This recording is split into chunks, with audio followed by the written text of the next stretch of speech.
जब मैं गिरफ्तार हुआ था तो उसके बाद मेरे डॉक्टर का ये मानना था कि आपको पॉइजन दिया गया है, ये स्लो पॉइजन होता है, ये तुम्हें इफेक्ट करेगा। मैंने कहा लेकिन अगर मुझे जहर दिया तो ये तो बड़ी ज्यादती की है। उसी डॉक्टर ने वहीं बैठे बैठे मेरी अपॉइंटमेंट ली और मेरा टिकट भी बुक किया। मैं चला गया एयरपोर्ट, वहां जाके पता चला मेरा नाम ECL में। आप फोन करें पुलिस को, उनसे पूछें कि मैं घर जाऊं या मुझे अरेस्ट करना है। एक्चुअली मुझे बहुत जबरदस्ती की गई और कुछ लोगों ने मुझे मजबूर किया कि आप चंद दिन के लिए पाकिस्तान से बाहर चले जाएं। लेकिन जब मैं पाकिस्तान वापस आ रहा था ना, वो बड़ा खौफनाक काम था। मेरे पूरी फैमिली के उन लोगों को जो जो कहीं पे एस्टेब्लिशमेंट से राब्ते में थे, उनको खौफजदा किया गया कि इसको बोलो वापस ना आए वरना इसके साथ बहुत बुरा होने वाला है। अगर जनरल बाजवा रिटायर हो गया तो मैं आ जाऊंगा। मैं एयरपोर्ट गया तो मुझे पता चला कि मेरा वीजा ही कैंसिल कर दिया ऑस्ट्रेलिया ने। उनको कोई ऐसी इंफॉर्मेशन पहुंचाई गई जिसकी बुनियाद के ऊपर उन्होंने मेरा वीजा ही कैंसिल कर दिया। अभी भी वो मुझे बच्चे जो है वो बाद वक्त गुस्से में देखते हैं। जब से ये रिजीम चेंज ऑपरेशन हुआ है ना, इसके बाद मैंने एक ट्रेवल किया पाकिस्तान से बाहर। जब मैं गिरफ्तार हुआ था तो उसके बाद मेरे डॉक्टर का ये मानना था कि आपको पॉइजन दिया गया है। तो मुझे लगता था कि नहीं, मैं कहता था मैं अपने आप को ना ठीक महसूस कर रहा हूं। उन्होंने कहा नहीं, तेरा वेट बहुत गिर गया और ये जो सिम्टम्स हैं तुम्हें पता नहीं है, ये स्लो पॉइजन होता है, ये तुम्हें इफेक्ट करेगा, तो यू आर बीइंग पॉइजन्ड। तो इसका मैंने कहा जी इसका कोई इलाज है? उन्होंने कहा जी इलाज तो है। मैंने कहा लेकिन अगर मुझे जहर दिया तो ये तो बड़ी ज्यादती की है। तो उन्होंने कहा तुम एक काम करो, फिर एक टेस्ट है ब्लड मेटल्स का, वो करवा लो। ठीक है। मैंने कहा जी वो कैसे होगा? मैंने कहा जी कर लें आप। मैंने उन्हें कहा कर लें अभी बुलाएं। उन्होंने कहा जी यहाँ पाकिस्तान में होता नहीं है, वो जर्मनी में होता है। मैंने कहा जी मेरे पास तो जर्मनी का वीजा ही नहीं है, और जितनी देर में मैं वीजा लूंगा, आप कह रहे हैं कि ये 20-25 दिन का सारा वो होता है, मुझे तो जब तक वीजा मिलेगा तब तक मैं वो नहीं रहेगा। तो उन्होंने कहा नहीं, UAE के अंदर आपके पास वीजा है? मैंने कहा जी वो है मेरे पास।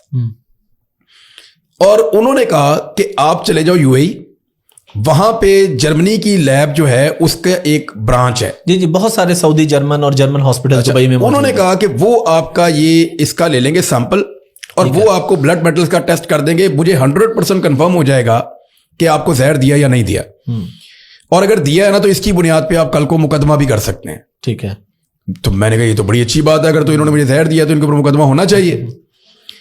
उसी डॉक्टर ने वहीं बैठे बैठे मेरी अपॉइंटमेंट ली। ठीक है। और मेरा टिकट भी बुक किया। ठीक है। दोनों चीजें उन्होंने डॉक्टर साहब ने खुद करके दी। ठीक है कि अब तो निकल आज रात को। ठीक है। मैं चला गया एयरपोर्ट, वहां जाके पता चला मेरा नाम ECL में, वो पासपोर्ट कंट्रोल लिस्ट में। जी जी बिल्कुल। उन्होंने मुझे रोक लिया। मैंने कहा जी टेस्ट करवा के अभी वापस आ जाऊंगा, आप मुझे क्यों रोक रहे हैं ना? उन्होंने कहा जी बात सुने, बात यह है कि अब आपका नाम इसके अंदर है, आप मुल्क से बाहर नहीं जा सकते। मैंने कहा ठीक है, आप फोन करें पुलिस को, उनसे पूछें कि मैं घर जाऊं या मुझे अरेस्ट करना है। ठीक है। उन्होंने पुलिस को फोन किया, पुलिस वाले सोए हुए थे, उनको उठाया, उन्होंने DPO को उठाया, उन्होंने पूछा, उन्होंने कहा भाई इसको घर जाने दो। अच्छा। तो मैं उस दिन घर वापस चला गया। घर वापस जाके मैंने बताया, मैंने कहा जनाब मैं ट्रैवल नहीं कर सकता, मेरा नाम जो है वो पासपोर्ट कंट्रोल लिस्ट के अंदर है। ठीक हो गया।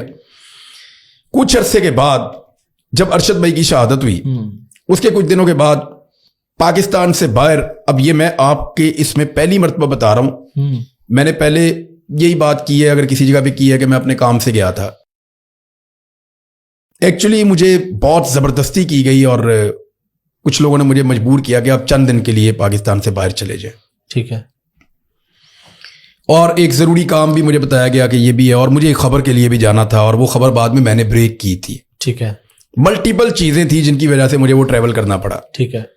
तो मैंने रिटर्न टिकट लिया और मैं एयरपोर्ट चला गया, और मेरा नाम, क्योंकि ये जो पासपोर्ट कंट्रोल लिस्ट में होता है ये निकल जाता है नाम खुद ही, ये कुछ अरसे के बाद टाइम बार्ड होकर निकल जाता है। तो मैं गया, उन्होंने मुझे नहीं रोका। हाँ। अच्छा, उस दिन मेरा दिल करे कि मुझे कोई रोक ले। अच्छा। मेरा मेरा दिल नहीं कर रहा था, मुझे जाना जरूर था। तो आप चाहते थे चलो रोक ले, ताकि रोक ले। मैं हर जगह पे जाके खड़ा होकर बातें कर रहा हूँ उनके साथ, तो वो कह रहे हैं जाएं सर। यार रोकेंगे नहीं, कहते सर जाएं आप।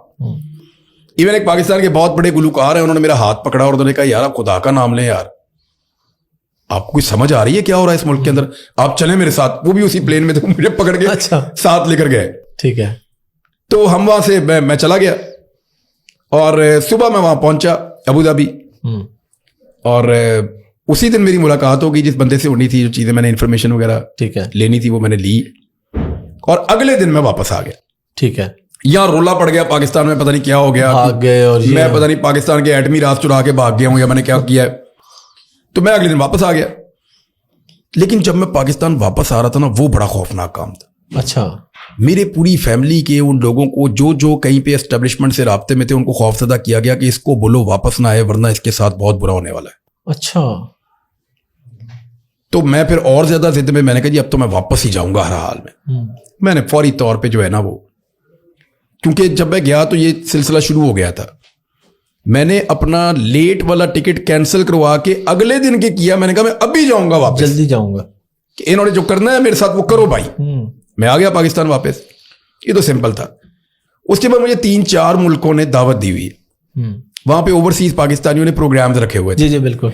और उन्होंने कहा था कि आपने आना है, और मैं उनसे कई सालों से वादे कर रहा था, मैं जा नहीं पा रहा था। इस मरतबा मैंने उन सबको ये कहा कि अगर जनरल बाजवा रिटायर हो गया तो मैं आ जाऊंगा। अच्छा। क्योंकि जनरल बाजवा की एक्सटेंशन हुई तो मैं मुल्क से नहीं आऊंगा, मैं फिर यहां पे रहूंगा।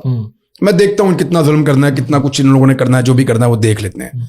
लेकिन अगर जनरल साहब रिटायर हो जाते हैं तो फिर मैं पाकिस्तान से बाहर आ जाऊंगा, और अगर इनकी मौजूदगी में आऊंगा तो वो फिर पाकिस्तान के अंदर एक अजीब किस्म की कहानियां भी बनती हैं।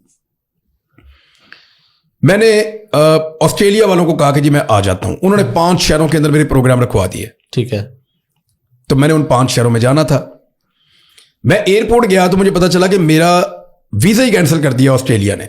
उनको कोई ऐसी इंफॉर्मेशन पहुंचाई गई जिसकी बुनियाद के ऊपर उन्होंने मेरा वीजा ही कैंसिल कर दिया। एक और मुल्क है उसने भी मेरा वीजा कैंसिल कर दिया। एक और मुल्क है उन्होंने मुझे वीजा खुद ऑफर किया और बाद में नहीं दिया।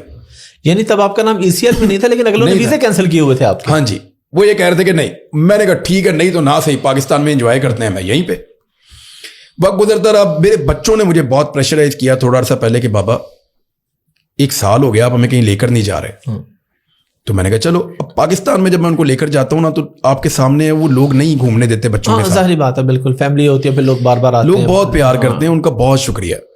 लेकिन मैं थोड़ा सा पहले खाना खाने एक जगह पे गया था, मैं भूखा घर आया हूं, बाकी सबने खा लिया था। अच्छा।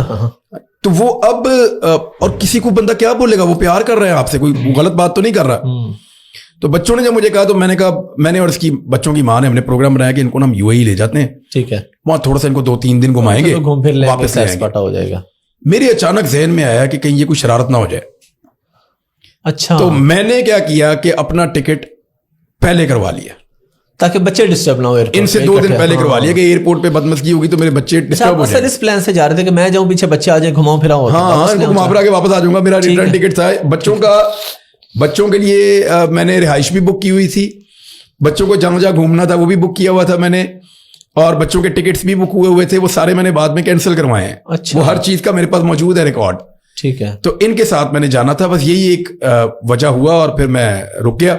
अभी भी वो मुझे बच्चे जो हैं वो बाज़ औक़ात गुस्से में देखते हैं, तो मैं अब कोई देखूंगा अगर नाम मेरा निकलेगा। आपने एयरपोर्ट जाके फिर वही काम किया, जब उन्होंने कहा नहीं जाने देना, आपने फिर कहा जी फोन करो। मैंने कहा उन्हें पूछ लें मैंने घर जाना है या मुझे गिरफ्तार करना है, तो उन्होंने पूछा तो उन्होंने कहा गिरफ्तार करना है, फिर वो पकड़ लिया उन्होंने।